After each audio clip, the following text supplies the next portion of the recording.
With an abundance of new streaming providers out there all competing for your hard-earned cash, knowing which streaming service is the best can be a pretty daunting task. If you still have questions about the future of streaming, then you've come to the right place. This is the State of Streaming. With the streaming arena already crowded and poised to become much more so in 2020, most companies are banking on exclusive content as a way of standing out from the crowd.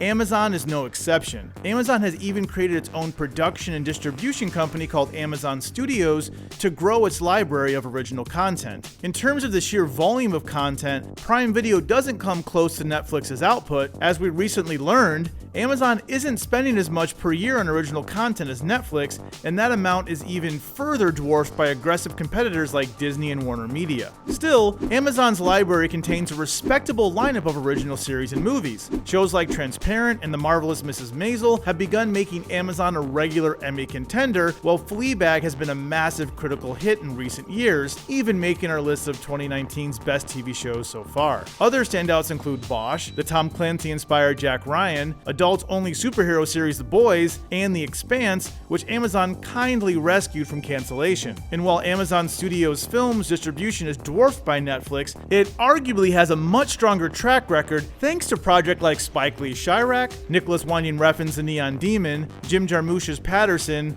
Lynn Ramsey's You Were Never Really Here, Emily Gordon and Kumail Nanjiani's The Big Sick, and Casey Affleck's Manchester by the Sea. In many ways, though, it's the acquired content that makes Prime Video such a draw. Prime Video is also home to acclaimed shows like The Americans, Justified, and Hannibal, along with a fairly wide range of popular movies. There's also the fact that Prime Video doubles as an a la carte video service similar to Vudu and iTunes. If a show or movie isn't available through Prime, you can always purchase it and add it to your library, or rent it in the case of most films. Subscribers can also add a number of Prime channels to their subscription for an extra fee. That includes premium cable channels like HBO, Showtime, Starz, and Cinemax, along with niche streaming services like the horror-focused Shudder or anime-focused Crunchyroll. If you're willing to spend more money, the Prime Video library can be as extensive as you want it to be.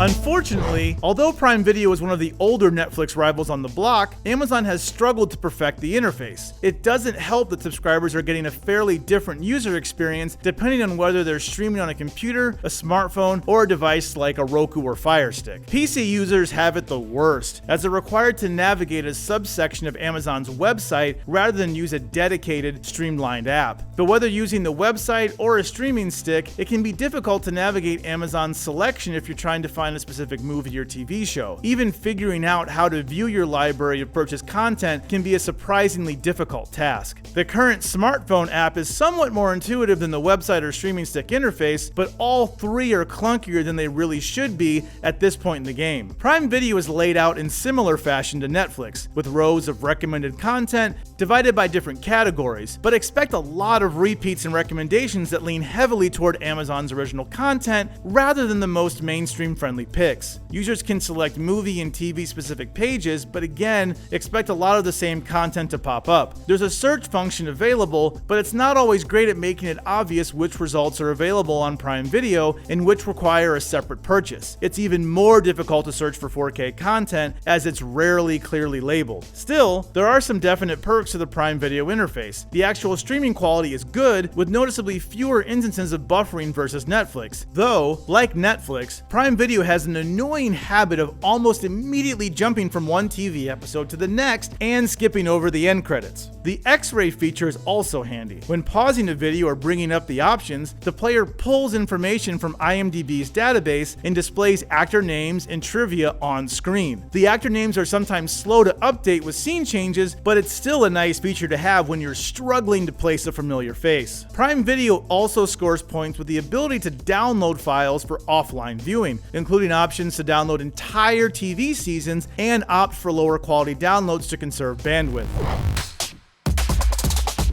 Unlike Netflix or Hulu, Amazon doesn't charge different prices for various tiers of service. There's no ad-supported version, nor are subscribers asked to pay more to access 4K content or enable multiple simultaneous streams, 2 being the maximum. Instead, there are basically 2 subscription options. At the time of writing, Amazon charges $12.99 per month or $119 per year for a Prime subscription. In addition to Prime Video, that subscription gives users access to all the other Prime perks, such as free 2-day shipping, a decent, if limited, music streaming service, Twitch Prime, and discounts at Whole Foods grocery stores. Those are some tasty steaks. Users who just want access to the Prime Video library can opt for a video-only subscription that runs $8.99 a month. However, it's important to note this subscription doesn't include the option to add Prime channels. It may not beat the aggressive pricing scheme of Disney+, but the $8.99 a month plan is a solid value, especially considering Netflix currently charges $15.99 a month for its premium tier subscription with 4K video. That said, the full Amazon Prime subscription is definitely the way to go for most users. That subscription tends to pay for itself in terms of the free 2-day shipping alone, essentially making Prime Video an added perk. This also makes it that much easier to justify maintaining a Prime Video subscription as a secondary alternative